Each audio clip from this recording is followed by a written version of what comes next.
In 1898, Daniel Plainview is exploring for valuable materials in New Mexico when he discovers silver.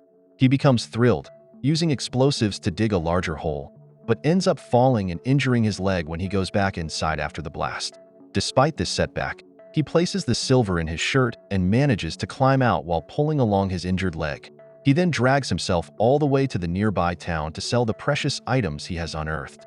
By 1902, he transitions into the oil industry, establishing his own drilling firm.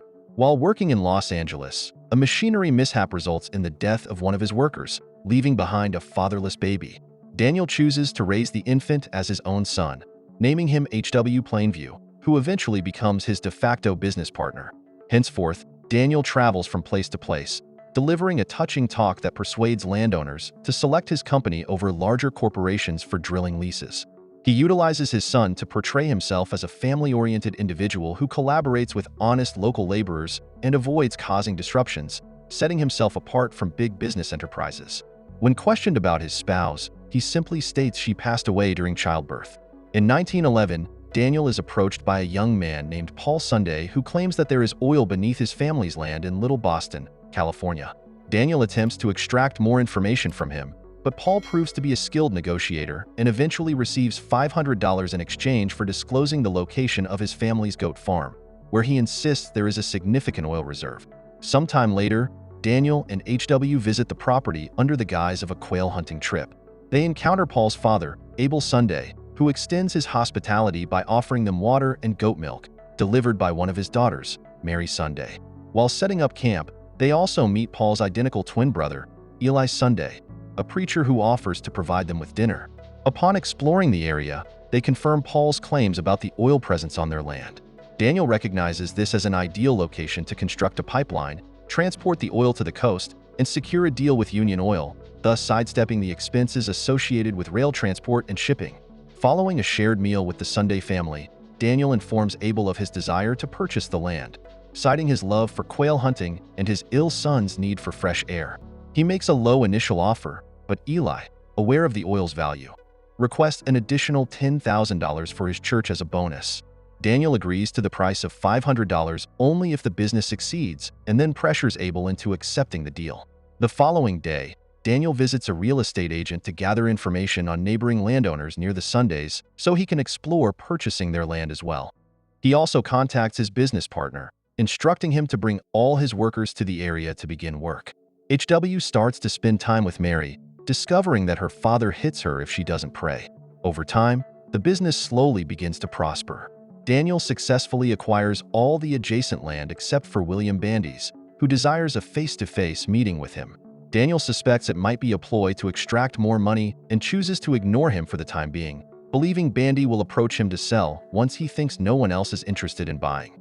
During a speech to the local community, Daniel emphasizes the benefits of oil drilling in terms of growth opportunities. He explains that his workers will bring their families, leading to the establishment of schools, wells, new roads, increased cultivation, and, consequently, job opportunities for the townspeople. After days of construction, the oil well is ready to operate. Eli arrives with his congregation to greet the workers and asks Daniel to bless the well before drilling commences.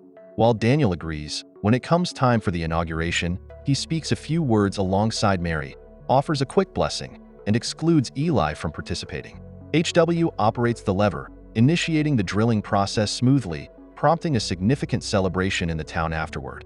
In front of Abel during a meal, Daniel converses with Mary, assuring her that her father will no longer resort to physical punishment.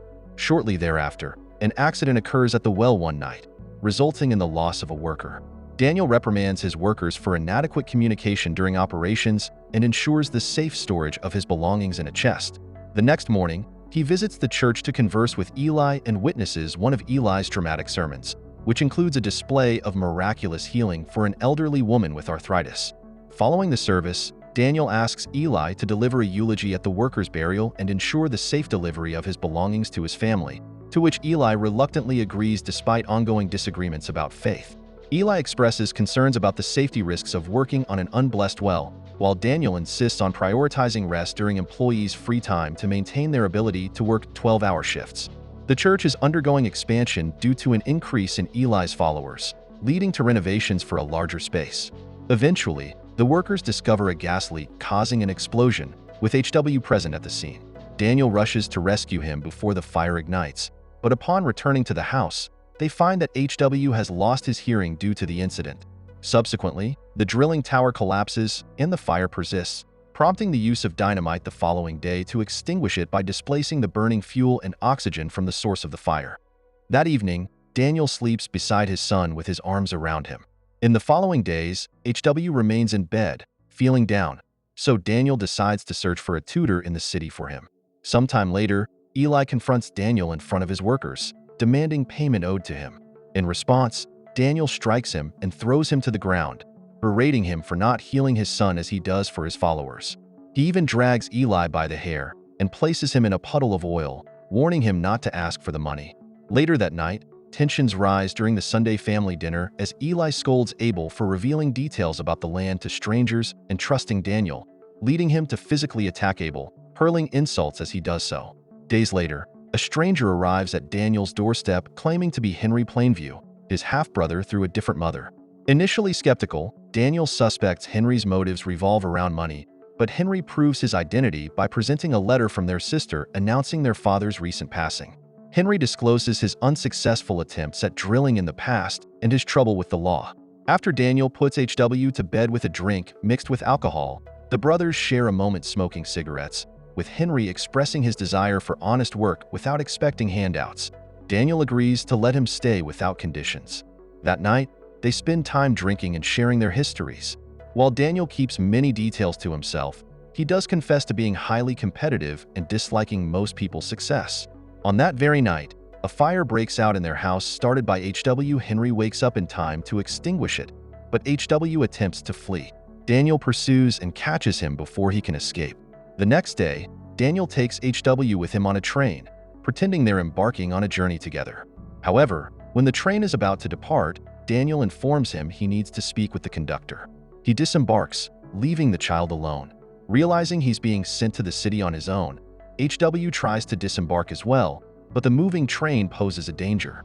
A man pulls him back to stay safe. Later, Daniel and Henry meet with representatives from Standard Oil who express interest in purchasing his entire business and land. Initially open to consider the offer, Daniel is unsure about a future without work. The representatives mention the opportunity for more time with his son, which Daniel interprets as an insult, leading him to decline the offer in offense. Despite HW being away, Daniel periodically inquires about his well-being. Eventually, Daniel strikes a deal with Union Oil to construct the desired pipeline to the coast. The only obstacle is the land owned by William Bandy, whom Daniel has not yet approached for negotiations. Daniel visits William Bandy, but he isn't home. Instead, his grandson is there and insists they won't permit drilling on their land. Daniel reassures them he has no intention of drilling and agrees to speak with Bandy later. He then goes out with Henry to place metal stakes in specific areas on the property. Following an afternoon of swimming, Daniel shares stories about their childhood neighborhood with Henry, whose responses raise suspicion. Later that evening, Daniel loans Henry money to hire a girl, only to confront him with a gun upon his return. Henry confesses to being an impostor who befriended the real Henry in the city and worked alongside him for months. The genuine Henry wanted to visit his brother but lacked the means, eventually succumbing to tuberculosis. The impostor, armed with stories from Henry's life, assumes his identity. Despite swearing no ill intent, Daniel fatally shoots him and buries the body. He reads his brother's diary and weeps afterward. The next morning, Bandy discovers Daniel's deed but refuses his monetary offers. Bandy proposes allowing the pipeline construction through his property in exchange for Daniel getting baptized, a proposition Daniel reluctantly agrees to in order to proceed with his project without financial loss. Bandy escorts Daniel to a church service where Eli publicly shames him for his past sins and abandonment of his child. Eli administers physical punishment to expel evil spirits, then baptizes Daniel with holy water. The town embraces Daniel as one of their own, with young Mary among those welcoming him. The pipeline construction progresses smoothly, and Daniel sends HW back home, expressing his love upon the boy's return and allowing HW to strike him in response. A teacher accompanies them to continue HW's sign language education. During a lunch outing, Daniel and HW encounter Standard Oil representatives at a restaurant, leading Daniel to assert his role as a caring father and successful businessman by creating a scene. In the meantime, Eli departs the town for missionary work. In 1927, an adult HW marries Mary, who has also learned sign language to communicate with him. Daniel enjoys wealth from his oil pipeline enterprise, residing in a grand mansion with staff. HW visits with an interpreter one afternoon, expressing love for his father but the desire to return to manual work and join Mary in starting a drilling company in Mexico. Displeased by this decision, Daniel views HW as a rival despite his son's denial. He insists that HW communicate in spoken language rather than sign language, emphasizing his son's venture to Mexico with verbal confirmation. Daniel, still angered, accuses HW of tarnishing his reputation and reveals that he is not his biological son, but an abandoned infant he adopted for appearances in business dealings. He declares that HW lacks any resemblance to him and is lower than a nobody. In response, a hurt HW retorts that he is relieved not to carry any of Daniel's traits before leaving. Despite shouting insults as HW walks away, Daniel is overwhelmed by memories of their past together. Later, in a state of depression and alcoholism, Daniel drifts off to sleep in his bowling alley. A servant rouses him from his slumber upon Eli's arrival. Eli shares his missionary work and involvement with the radio station while underscoring their familial connection. He conveys the news of Bandy's passing and explains that Bandy's grandson now owns the land.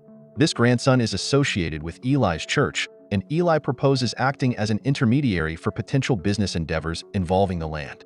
Daniel expresses interest in collaborating with Eli, but insists that Eli renounce his role as a false prophet and acknowledge the non-existence of God. Eli, eager to strike a deal, hesitates briefly before agreeing to proclaim these beliefs for a fee of $100, mirroring the past when he coerced Daniel to confess his sins in church. After Eli fulfills his end of the bargain, Daniel confesses that the area no longer contains oil. He had illicitly drained it from neighboring areas during pipeline construction. Tearfully, Eli admits to facing desperate times following financial losses in the 1929 Wall Street crash and moral decline, seeking assistance from Daniel. Daniel, unsympathetic, mocks Eli by declaring that Paul, who became successful through a business venture funded by Daniel, is the true chosen one of the Lord. Despite Eli's pleas for peace, Daniel continues to verbally abuse him. Eventually, Daniel physically assaults Eli by throwing him into the bowling alley, hurling bowling balls at him, and fatally striking him in the head with a bowling pin. The servant, alerted by the commotion, calls out to Daniel from behind the door, to which Daniel coldly responds that he has completed his actions. Don't forget to subscribe and turn on the notification bell if you want to watch more videos like this. Thank you for watching and see you again soon. Take care.